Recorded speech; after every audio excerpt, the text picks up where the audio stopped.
Olá pessoal, tudo bem com vocês? Chegamos ao nosso 8º vídeo da série O Fim do Mundo.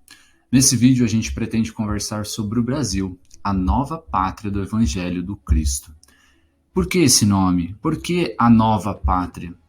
Vocês já perceberam que o Brasil tem características próprias, diferente de todos os outros países. Talvez nós não sejamos os melhores em tudo, mas nós temos uma riqueza muito grande no nosso subsolo. No nosso solo nós temos plantas, uma fauna rica, a nossa Amazônia, o Pantanal, o Cerrado, a Caatinga. É diferente, tem de tudo um pouquinho no Brasil. Se a gente parar para pensar, o nosso povo é muito acolhedor. Todas as nações conseguem refúgio aqui conosco. É óbvio que existem as exceções, as brigas, né? Mas religiosidade, nós temos muitas religiões no Brasil. Sempre há um acolhimento do diferente no Brasil, né? Todos os povos são sempre bem-vindos de um modo geral no Brasil. Por que será que isso acontece? É sobre isso que a gente pretende conversar hoje. Vamos lá então?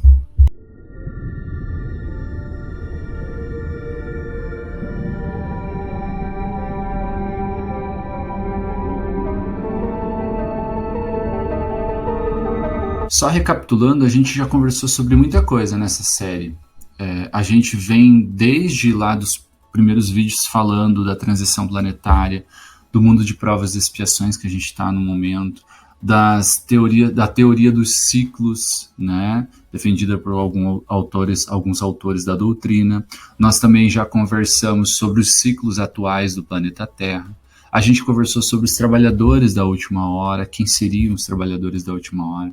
E por último, no último vídeo, a gente conversou sobre uma possibilidade que pode acontecer de uma guerra nuclear, o que aconteceria, né, e quais seriam as continuidades após essa grande e problemática catástrofe.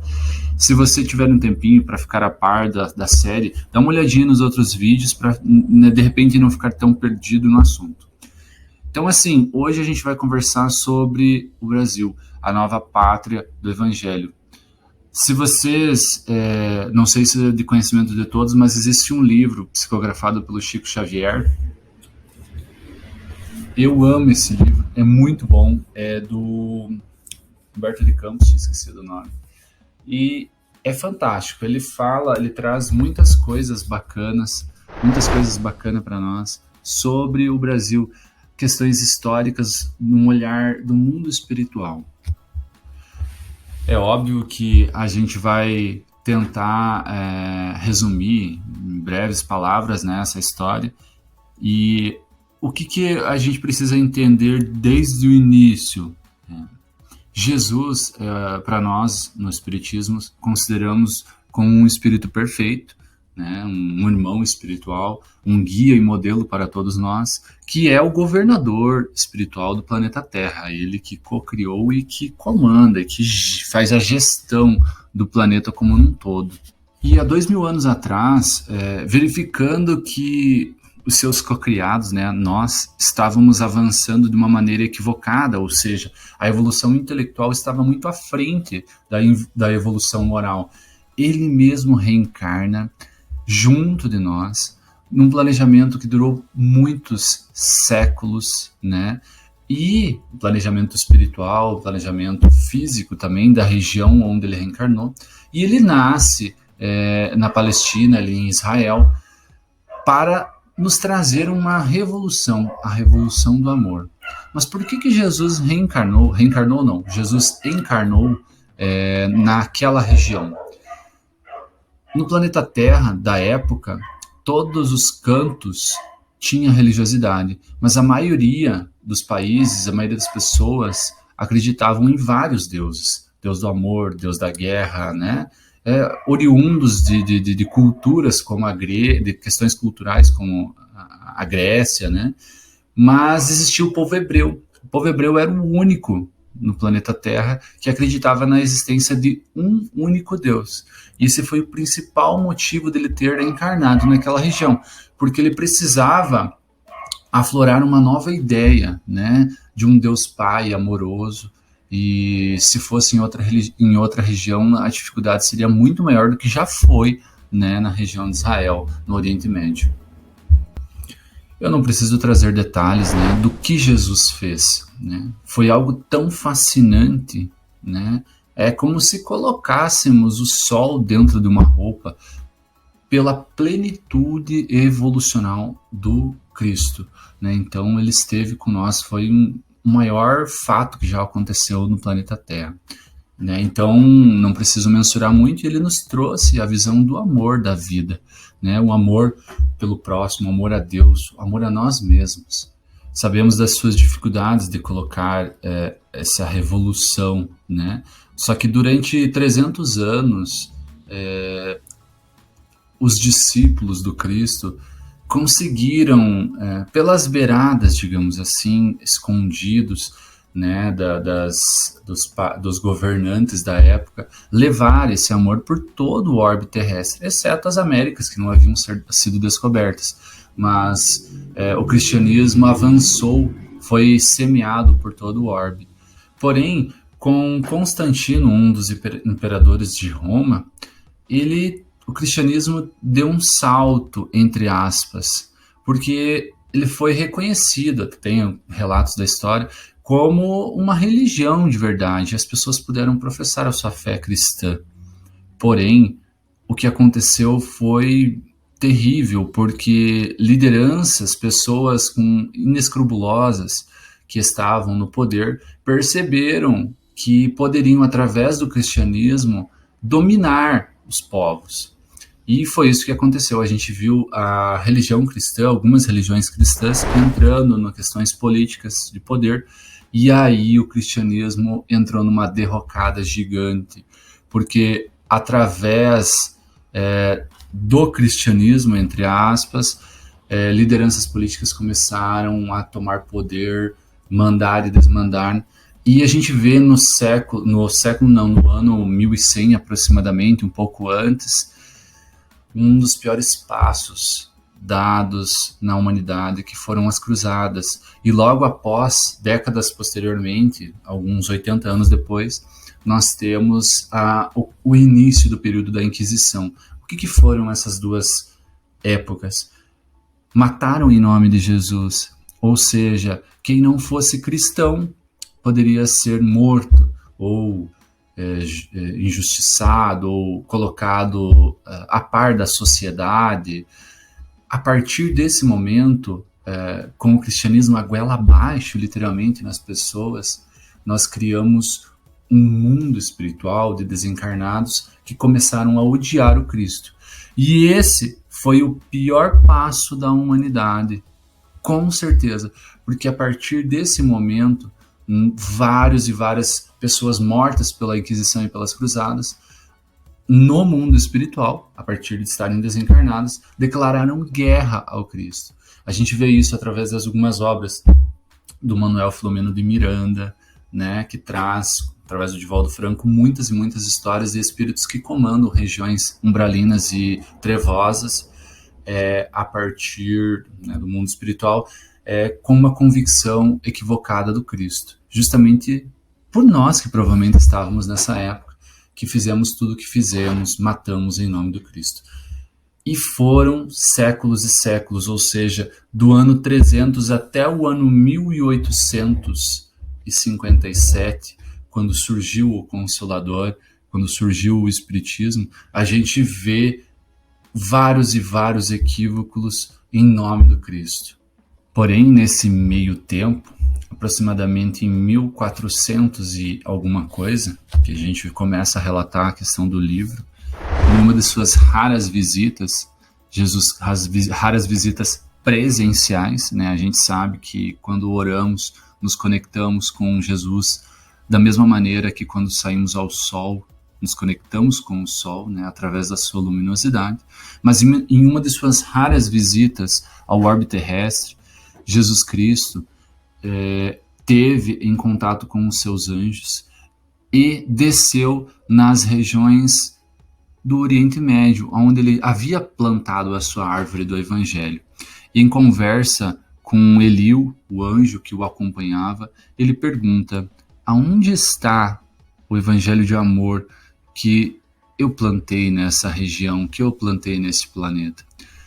Vocês têm noção da cara que o anjo ou os anjos devem ter feito quando foram questionados e olham ao redor da crosta terrestre, veem todas as catástrofes que já tinham acontecido por causa de Jesus?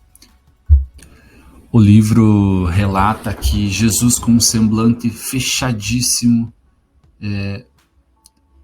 fica, é óbvio, decepcionado, né? Não decepcionado no sentido vulgar como nós, né? Ele é um ser espiritual perfeito, mas um semblante fechado, e decreta uma sentença que está no livro. Infelizmente, não vejo senão o caminho do sofrimento para solucionar uma questão tão difícil quanto essa.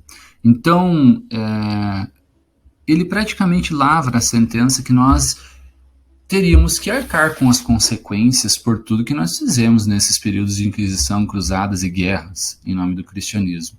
Então, a gente percebe que ali ficou muito claro que o sofrimento faria parte do nosso cotidiano, não num tom de raiva do Cristo, num tom de, digamos assim, estar espraguejando, né, como muitos comentam por aí, tem um tom vulgar, mas num tom de que não foi por amor, a gente vai ter que aprender pela dor. Na nossa vida geralmente é assim, né? A gente não gosta muito de aprender por amor, a maioria das vezes a gente costuma aprender na dor. E ali ficou decretado, né, que a gente passaria por algumas dificuldades no planeta Terra para arcar com essas consequências equivocadas. Eliu, o anjo que estava com ele, faz um convite ao Cristo. Vamos fazer uma viagem, né, espiritual, né, eles, para as terras das Américas, que ainda não foram descobertas pela civilização em si, tem apenas os seus silvícolas, ou os índios locais, né, que são espíritos mais novos, sem vícios, e, né, recém-criados, digamos assim, recém-entraram nesse ciclo da humanidade, digamos assim, são espíritos mais novos e não viciados.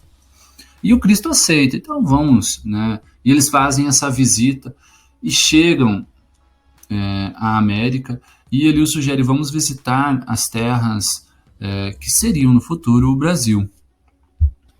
E ele faz uma magnífica sugestão ao mestre. É óbvio que muito provavelmente já estava no planejamento do Cristo, isso que ele vai sugerir, mas no livro retrata que ele o sugere, porque não transplantar o evangelho que foi plantado no Oriente Médio, em Israel, para o Brasil, né? Por que não tentar novamente dar uma nova chance para a população? E o Cristo aceita e ratifica através desta frase que eu vou ler aqui para vocês. Olha só, se não é de se arrepiar, hein? Para esta terra maravilhosa e bendita será transplantada a árvore do meu evangelho de piedade e de amor. Isso está no primeiro capítulo do livro. No seu solo dadivoso e fertilíssimo, todos os povos da terra aprenderão a lei da fraternidade universal.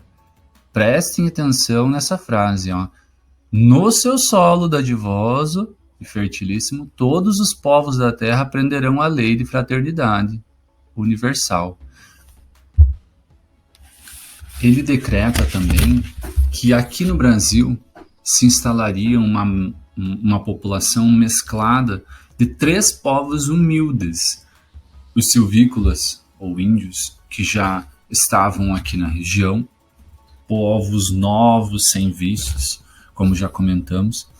Também ordenaria, através de uma estratégia espiritual, a colonização por parte de um país da Europa, o mais humilde, que na época era Portugal. E também, ao longo do tempo, viriam espíritos reencarnados da África, terra humilde, né, trabalhadora, que adentrariam e formariam esse grupo espiritual no Brasil, aflorando um país nobre e humilde.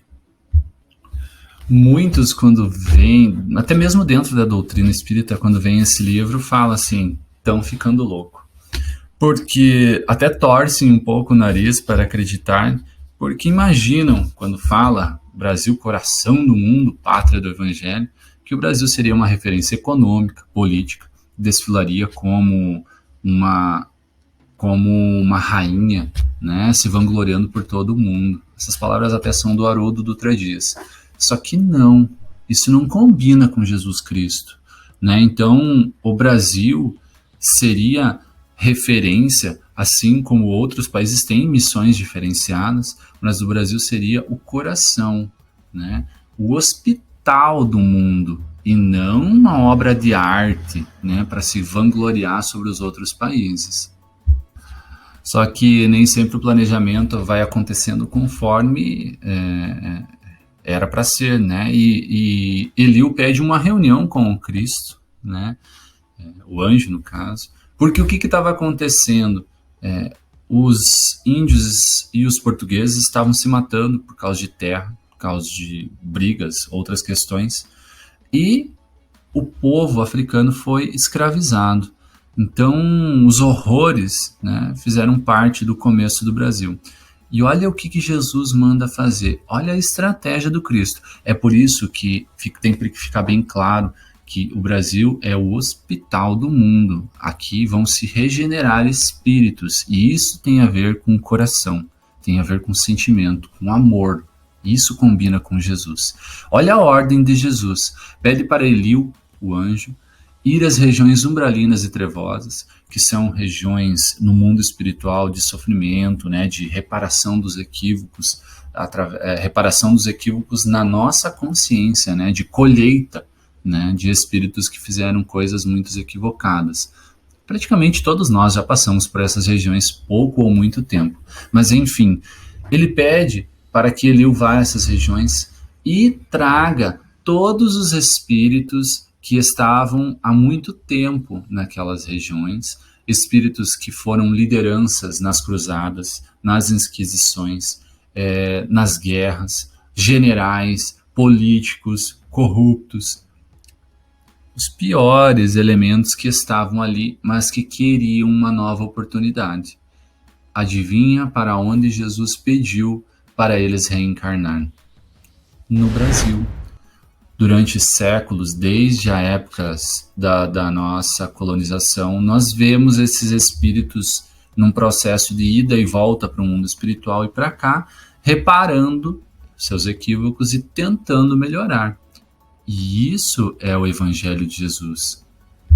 Isso explica muito do que está acontecendo no nosso país até hoje, né? Nós vemos muitos governantes equivocados, tem muita injustiça, tem muitas coisas equivocadas no Brasil. Mas nós vemos nos últimos anos um afloramento de um ódio, de uma separação, entre aspas, que vem acontecendo no país. Nós vemos, no primeiro momento, acontecendo coisas, por exemplo, o certo, o ético, né, o que é moralmente correto, sendo subjugado e colocado debaixo da gaveta, tratado até com rispidez ou com a moral e bons costumes sendo taxado de ridículo. Então a gente verifica que isso vem acontecendo no Brasil e nós vemos músicas totalmente com letras equivocadas, o noticiário nos traz sempre cada vez coisas piores, né? Parece que tudo que é correto, tudo que é certo, ou tudo que é moralmente correto, está sendo colocado debaixo da gaveta para ninguém mais, né, ser. E qual é o nosso papel como cristãos? Em primeiro lugar, nós não podemos separar o Brasil. Nós precisamos nos unir. Nós precisamos ter um olhar cristão perante as pessoas equivocadas, porque a maioria desses espíritos equivocados que estão por aí são os falsos cristos, os falsos profetas que viriam, que Jesus anunciou que viriam. São espíritos que estão há muito tempo nas regiões umbralinas e trazem conceitos totalmente equivocados. Não estavam no processo reencarnatório. Então é por isso que a gente vê muita coisa errada acontecendo. O nosso papel como cristãos não é de bater ou sentir ódio dessas pessoas, desses espíritos. O nosso olhar de cristão é enfatizar o que é certo, defender as questões morais, né? As questões que envolvem família, as questões que envolvem, seja como ela for o formato da família, mas o amor entre as pessoas, o politicamente correto, a volta dos bons princípios e moralidades. Nós precisamos defender isso, porque isso é ser cristão, só que não é batendo e não é brigando, porque a partir do momento que a gente briga, bate, a gente se conecta a todos os espíritos que defendem a maldade, encarnados e desencarnados. Nós sabemos, através do espiritismo, que todos sintonizamos conforme a nossa frequência, e nós não podemos, né, sintonizar com o mal, porque senão entramos num processo de bate e volta. Nós estamos chegando no momento anunciado pelo Cristo, que seria a separação do joio do trigo. Viveremos aqui no mundo o reino dos céus prometido. Provavelmente essa é a nossa última encarnação nesse mundo dificultoso, escalabroso, né, que está acontecendo por aí, no mundo de provas e expiações. Então a gente precisa se dedicar, porque nós somos os trabalhadores da última hora. O povo cristão, né, é o chamado para esse pelotão de frente. Só que pelotão de frente do Cristo é amor, firmeza, disciplina, mas não ódio. E esse é o recado que eu deixo para todos vocês. Se puder, veja o último vídeo, né, que tem muito a ver com isso, né? Como será que vai ser a missão do Brasil, né, esse hospital do mundo? Será que a gente pode acolher todo mundo aqui que não quer mais guerra, que não quer mais briga? Será que aqui não cabe muita gente? Né? Então essa é a missão do Brasil, acolher os povos. Sempre foi assim e vai continuar sendo. Nós somos o hospital do mundo. Então você que é cristão, bate no peito e vamos para a batalha, mas a batalha do amor, a batalha do bem, e juntos a gente vai conseguir. Beleza?